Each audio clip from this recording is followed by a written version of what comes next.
Kita bongkar rahasianya agar tanaman tumbuh subur dan berbuah lebat. Yang perlu diperhatikan, waktu pindah tanam itu harus kita melakukan pengocoran dengan bahan.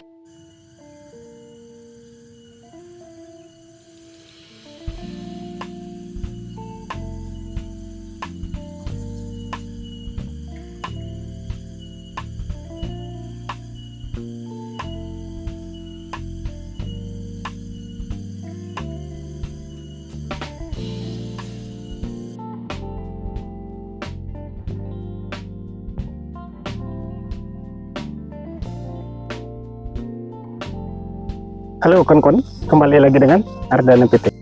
Untuk mendapatkan tanaman sehat, subur dan berbuah lebat, kita harus melakukan perawatan dengan ekstra, dengan teliti. Artinya kita harus rajin mengontrol tanaman itu. Apa saja yang harus diberikan pada tanaman agar buahnya maksimal, atau dalam arti kata, apa saja yang harus kita lakukan di mana saat melakukan penanaman cabai dari awal sampai panen, kawan-kawan. Biasanya yang harus kita lakukan di mana tanaman memasuki fase generatif atau fase pembuahan itu, tanaman cenderung membutuhkan unsur kalsium, kalium, fosfat, dan boron. Ya, walaupun fosfat tidak terlalu banyak dibandingkan di fase vegetatif atau fase pertumbuhan, tetapi unsur fosfat ini sangat penting untuk merangsang pertumbuhan tunas. Jadi kalau unsur fosfat diberikan, secara otomatis tanaman itu akan terus mengeluarkan tunas baru dan bisa berbunga terus, kawan-kawan. Nah, seperti yang sudah kita sampaikan tadi, kalau di fase vegetatif atau fase pertumbuhan, itu tanaman cenderung membutuhkan unsur yang namanya nitrogen. Jadi nitrogennya juga jangan terlalu banyak, kawan-kawan. Jadi kalau kelebihan nitrogen juga, itu bisa menyebabkan tanaman mudah diserang namanya penyakit layu, busuk daun, busuk batang. Itu biasanya.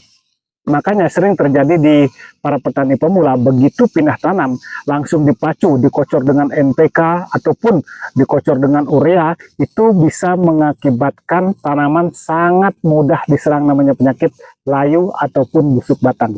Nah, teknik yang selama ini kita lakukan dalam budidaya tanaman cabai, baik itu di fase pertumbuhan atau fase vegetatif maupun fase generatif, seperti yang sudah kita sampaikan tadi. Jadi di fase vegetatif atau fase pertumbuhan, setelah pindah tanam kita melakukan pengocoran di usia 5 hari, 10, 15 sampai 20 hari dengan menggunakan asam amino dan Mordenpul. Jadi Mordenpul ini ada kandungan fosfatnya, kawan-kawan. Jadi asam amino ini untuk mengatasi stres akibat pindah tanam. Nah, itu yang kita lakukan. Tidak menggunakan atau melakukan pengocoran dengan NPK. Cukup dengan 2 bahan seperti yang kita sampaikan tadi. Sedangkan di fase generatif atau fase pembungaan dan pembuahan, kita fokuskan pada unsur kalium, fosfat, kalsium, dan boron. Nah, 4 ini sangat sering kita aplikasikan. Jadi sistemnya untuk kalsium kita melakukan dengan cara sistem kocor.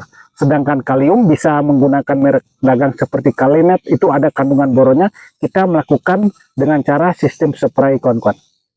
Seperti yang sudah kita sampaikan tadi, di fase generatif secara khusus atau fase pembuahan seperti ini, kita harus rutin melakukan penyepraian dengan Kalinet. Artinya Kalinet itu merupakan suplemen tanaman yang ada kandungan fosfat, kalium, dan boron. Jadi itu sangat penting sekali. Jadi dengan rutin mengaplikasikan atau menyemprot dengan bahan tersebut, maka tanaman atau buahnya akan menjadi mengkilap, bobotnya menjadi berat, dan tidak mudah rontok, kawan-kawan. Nah, seperti itu.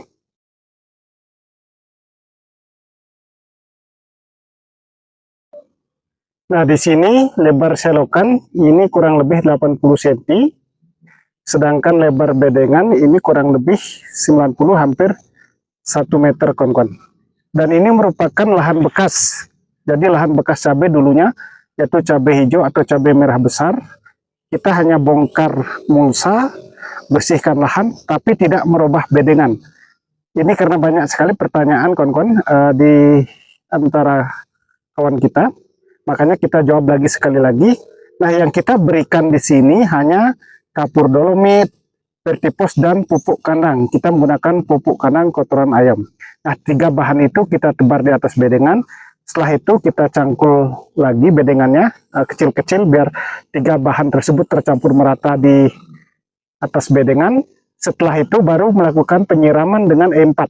Nah, ini sangat penting sekali kawan-kawan. Jadi kita siram E4 sampai basah. Tujuannya kita melakukan fermentasi pupuk di bedengan. Karena kita menggunakan kotoran ayam. Nah, biasanya ini menjadi kendala bagi para petani. Setelah menabur 3 bahan tersebut, langsung dirapikan bedengan, tutup mulsa, dan menanam. Inilah menyebabkan tanaman sangat mudah diserang jamur. Biasanya begitu pindah tanam, langsung tanaman mengalami mati, busuk batang, itu biasanya terjadi. Makanya kita selalu melakukan sistem setelah kita siram E4, kita rapikan, tutup mulsa, dan didiamkan kurang lebih sampai 30 hari. Jadi pendiamannya cukup lama kawan-kawan. Itu teknik yang selama ini kita lakukan. Nah, setelah didiamkan kurang lebih 30 hari, baru buat lubang, dikocor lagi dengan menggunakan asam humat, trichoderma, dan silika karbon. Dosisnya 3 sendok makan untuk 20 liter air. Nah, setelah itu baru melakukan penanaman. Jadi dengan demikian maka tanaman aman, tidak mengalami kematian waktu pindah tanam. Untuk trichoderma yang sering kita gunakan adalah seperti ini kawan-kawan, yaitu Biosigma trichoderma. Ini sangat bagus sekali. Nah, seperti yang sudah kita sampaikan tadi, sebelum tanam kita mengocor trichoderma, asam humat, dan silika karbon. Dosisnya masing-masing 3 sendok makan untuk 20 liter air. Per lubang kurang lebih 100 ml. Nah, setelah pindah tanam di usia 5, 10, 15, sampai 20, kita kocor Morden Pool dan asam amino. Nah, untuk asam aminonya, kita biasa menggunakan yaitu Premino seperti ini. Ini sangat bagus sekali agar tanaman tidak mengalami stres akibat pindah tanam, sehingga tidak layu dan mati. Jadi dosisnya asam amino kita memakai 30 ml, Morden Pool juga 30 ml. Nah, dengan mengaplikasikan bahan-bahan tersebut, maka kondisi tanaman akan menjadi sehat, subur, dan bisa berbuah lebat nantinya. Nah, khususnya trichoderma, itu paling tidaknya aplikasi 20 hari sekali atau 30 hari sekali kawan-kawan. Bisa dicampur dengan asam humat. Jadi kalau kita rutin mengaplikasikan trichoderma, maka tanah menjadi sehat, menjadi subur. Dan nantinya setelah tanaman ini usang atau tanaman ini tidak produktif lagi, bisa dicabut dan bisa melakukan penanaman cabai lagi. Nah, tekniknya seperti ini.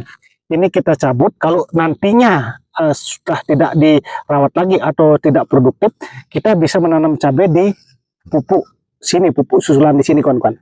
Jadi tidak memerlukan modal lagi.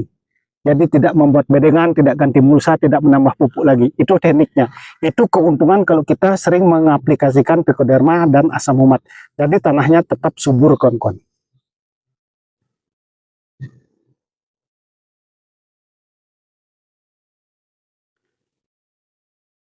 Untuk mengendalikan daripada atau mencegah lalat buah, kita juga melakukan penyempraian insektisida Gracia, Dirolling dengan Destan, dan Curacron kawan-kawan. Itu yang kita lakukan. Sedangkan untuk punginya kita memakai Bisromil, Dirolling dengan Kopsip 77. Nah, seperti itu.